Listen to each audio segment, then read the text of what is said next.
धन्य है वे मानव जो इस भगवत वाणी गीता का रसपान कर।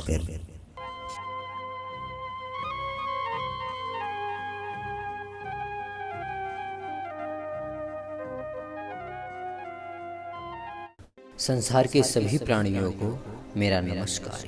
ये संसार के मनुष्यों वासुदेव कृष्ण अर्जुन से कहते हैं, हे परम तप अर्जुन, द्रव्यमय यज्ञ की अपेक्षा ज्ञान यज्ञ अत्यंत श्रेष्ठ है, क्योंकि पदार्थ और संपूर्ण कर्म ज्ञान में समाप्त हो जाते हैं।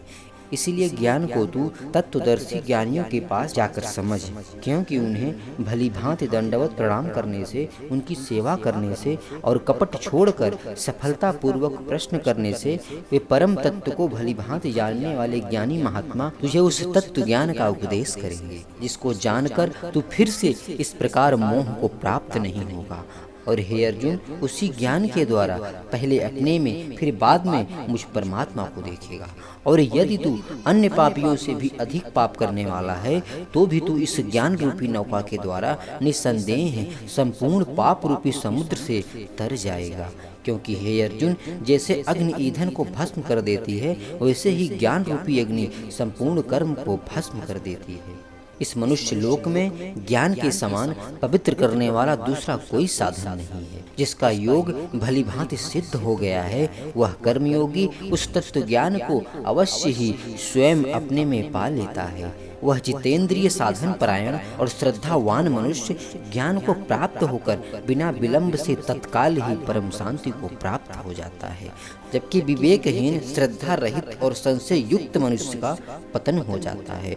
और संशय युक्त मनुष्य के लिए ना तो यह लोक ही हितकारी है और ना ही परलोक। इसलिए हे धनंजय, जिसने कर्म योग की विधि से समस्त कर्मों को परमात्मा में अर्पण कर दिया है और जिसने विवेक के द्वारा समस्त संशयों का नाश कर दिया है, ऐसे वश में किए हुए अंतःकरण वाले पुरुष को कर्म नहीं बांधते। इसलिए हे भरतवंशी अर्जुन, तू हृदय में स्थित इस अज्ञान जनित संशय का विवेक ज्ञान रूपी अग्नि के द्वारा इस अज्ञान को नष्ट कर समता रूपी कर्मयोग में स्थित होकर और युद्ध के लिए तैयार हो जा।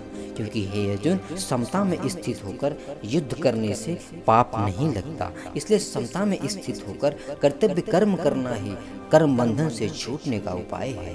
जैसे संसार में रात दिनों में अनेक कर्म होते हैं, पर उन कर्मों में राग द्वेष न होने से हम संसार के उन कर्मों में लिप्त नहीं होते। और जिन कर्मों से हमारा राग द्वेष हो जाता है, उन्हीं कर्मों से हमें बंधन होता है। क्योंकि राग द्वेष से कर्मों के साथ अपना संबंध जुड़ जाता है।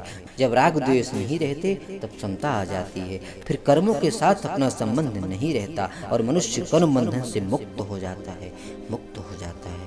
जय श्री राधे।